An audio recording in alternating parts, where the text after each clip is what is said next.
Guys, akala mo exciting na exciting, no? Sa totoo lang yung buhay ko ay walang excitement. Pero dahil magkikita kami ng anak ko at kailangan kong i-prepare ang kanyang things, ito ang kanyang mga um, sweater.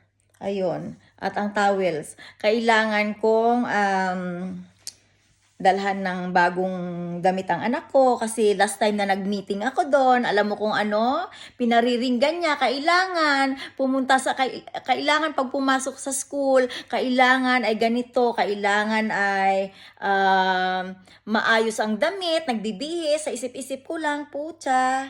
Yung anak ko mukhang kawawa dahil sa inyo, sa inyong puder ang anak ko, wala sa akin dahil sa totoo lang.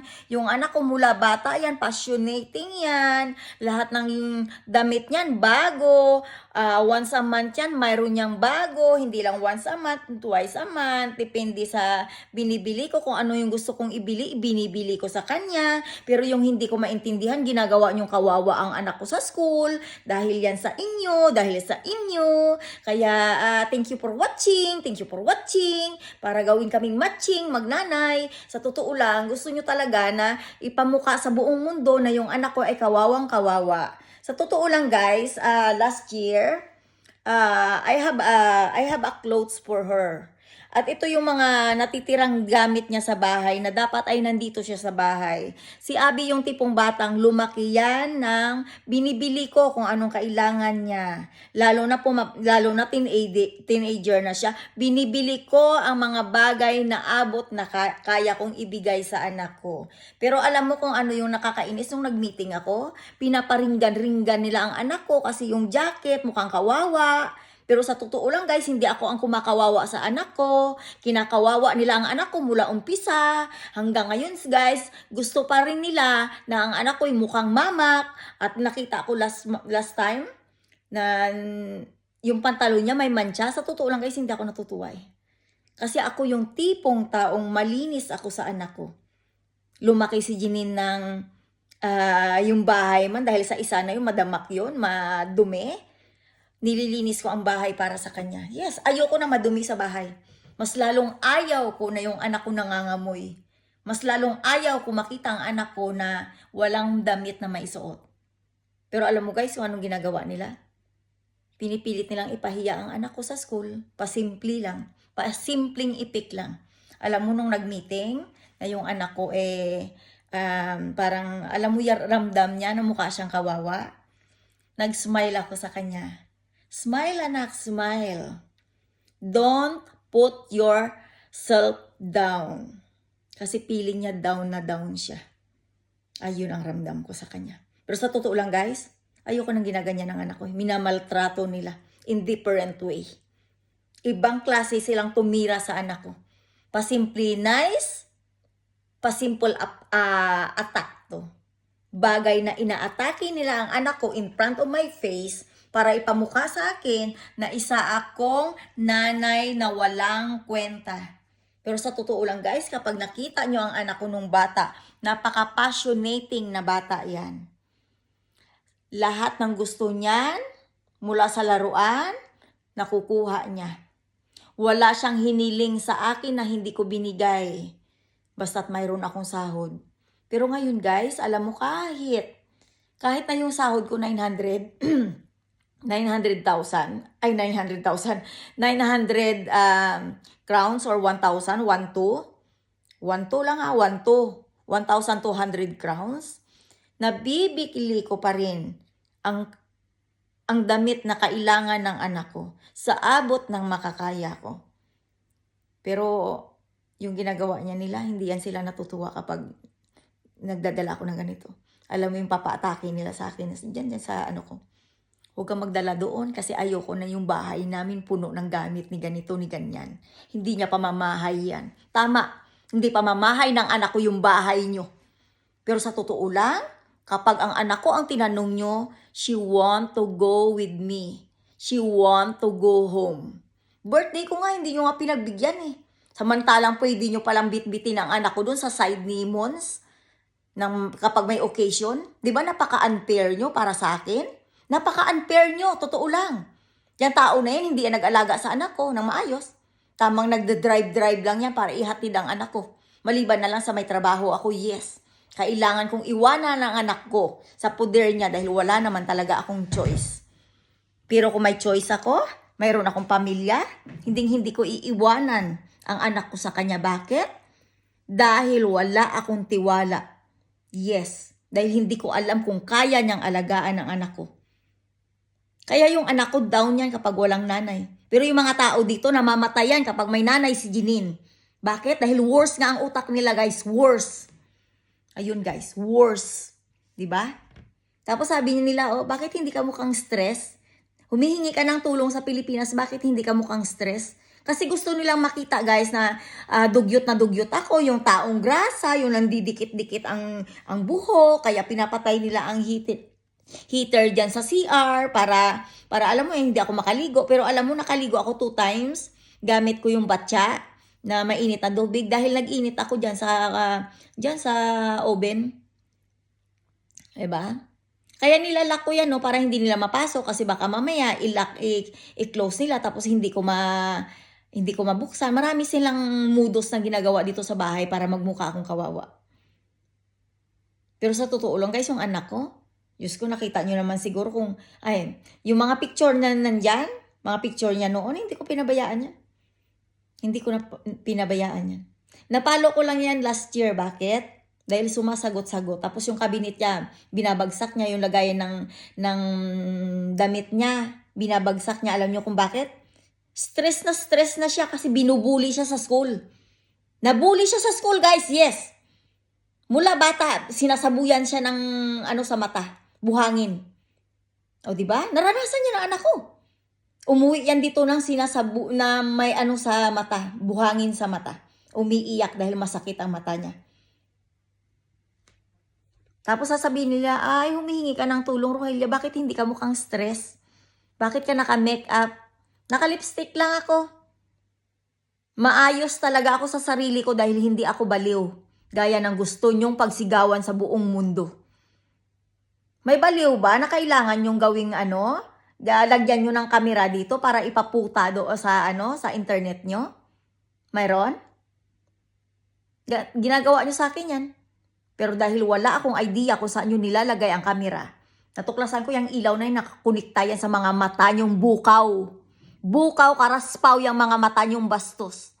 Hindi nyo maalam kung paano nyo respetuhin ang anak ko. Binabastos nyo ang nanay, binabastos nyo rin ang anak ko. Tama? Tama yung mata nyo ganito. Pag lumalabas ako, kulang na lang lunukin nyo ako ng buhay. Gusto nyo stress na stress ako, di ba?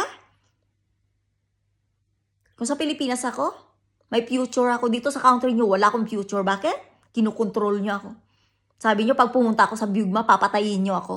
Tama, pinapatay nyo ako sa stress. Pinapatay nyo ako sa nervyos, lahat ng bagay.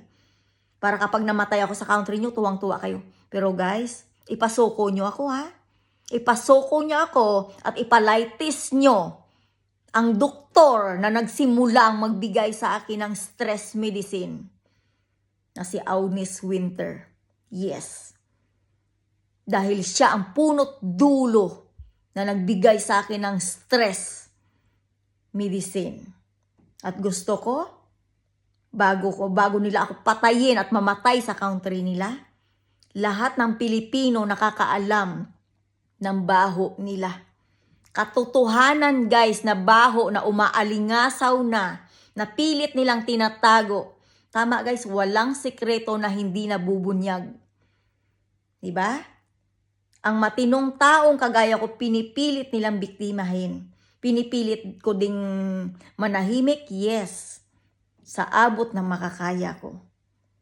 Pero alam mo kung ano? Magdala ka ng kutsilyo, Rogelia.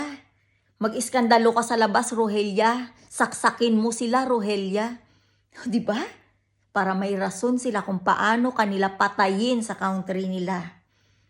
Dahil isa kang naging kriminal dahil sa mga utos nila. Alam mo yung mga relo ko? Last year, nung baliw ako, pinatong ko doon kasi alam mo kung bakit. I-ano mo yan? Itapon mo yung relo mo.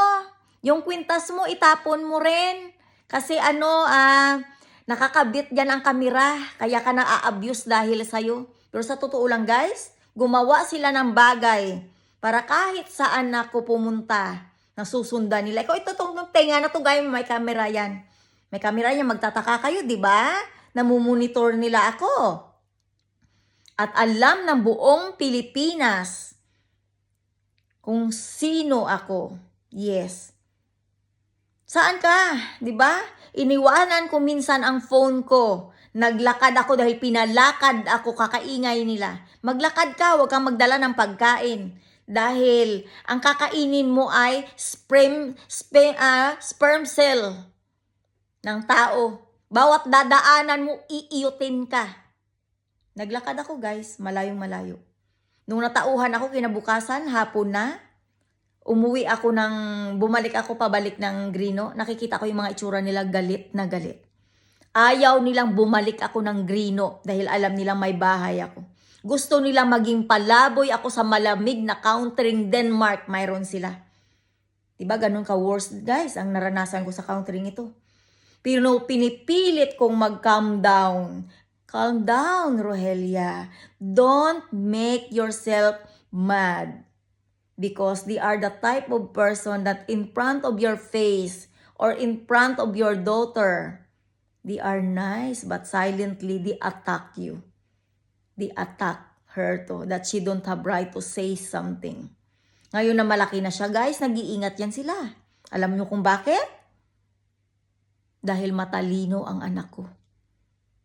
Pag nagsumbong yan guys, lalo na kapag binigyan ng chance yan, magtanungin, promise kakanta yan. Kakanta. Maliban na lang na, Jeanine, hindi mo pwedeng sabihin to sa lahat. Hindi ka pwedeng magkwento. Kailangan mo makinig sa amin. Kung hindi, ganito ang mangyayari sa nanay mo. Alam mo, last year, takot na takot yan. Alam mo kung ano sabi niya? Mama, please stay. Don't go to school. Takot na takot ang anak ko kasi alam niya na may mangyayari sa akin kapag lumabas ako. Hindi man ako lumabas guys, sinundan nila si Jeanine dito papunta sa bahay. May pulis na kasama. At ang dalawang babae na taga-kumun. Diba? Susunduin ako ng pulis guys kahit hindi ako crazy. Yun. Palalabasin nila, buang-buang ako. Kailangan mo mag-take na medicine, kailangan mo mag-take na medicine para sa kagalingan, para sa'yo. Kami ang magdidesisyon sa'yo dahil nandito ka sa country namin. Tama ba yun guys? Wala akong rights. I cannot say no. Kahit na hindi ako buang. Mag-take ka ng medicine kasi ini-stress ka nila. Tapos tutulungan ka rin nila daw guys na maggumaling. Pero sa totoo lang hindi eh. Hindi. Hindi ako nagaling sa country nila. Bagos dito, masisiraan ako ng bait kung mahina ako. Malakas ang loob ko kung bakit ako naka-abroad. Malakas ang loob ko kung bakit hindi ako masira-siraan ng ulo. Dahil malakas din ang pang-aamoy ko sa gamot na binibigay nila sa akin kapag alam ko na nasisiraan ako ng ulo dahil sa gamot na binibigay nila sa akin. Naranasan kong ma-injeksyonan sa puwet dahil sa baliw na gamot na hindi naman ako nagwawala.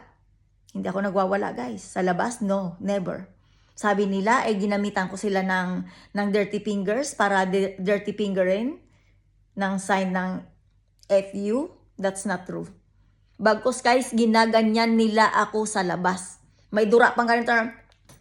Ganyan. Ganyan. Ganyan guys. Abangan nyo ako guys. Siguro naman nakikita nyo kung saan ako pumunta dahil dito sa kamera na to, di ba? Dinaig ko po yung hayop sa sa wild planet na kailangan nilang lagyan ng something sa tenga para makita nila at mamonitor nila kung saan ako. Para ayun, kung saan akong lugar, yun bubisitin ako kung sino yung malapit sa akin. Nice, di ba? Nice job. Pero alam mo, ako yung tipong taong alam ng pamilya ko, napaka-strong ko. At kung magsumbong ako dahil pinaka-worst na ang nararanasan ko. At kapag galit ako, alam ng pamilya ko kung bakit ako nagagalit. Dahil sobra-sobra na ang nararanasan kong bigat at problema na bit-bit ko. Na kailangan ko nang sabihin. Ayun lang guys. Please guys, paki naman. Siguro naman may ano sa Pilipinas na kumikilos para tulungan ako.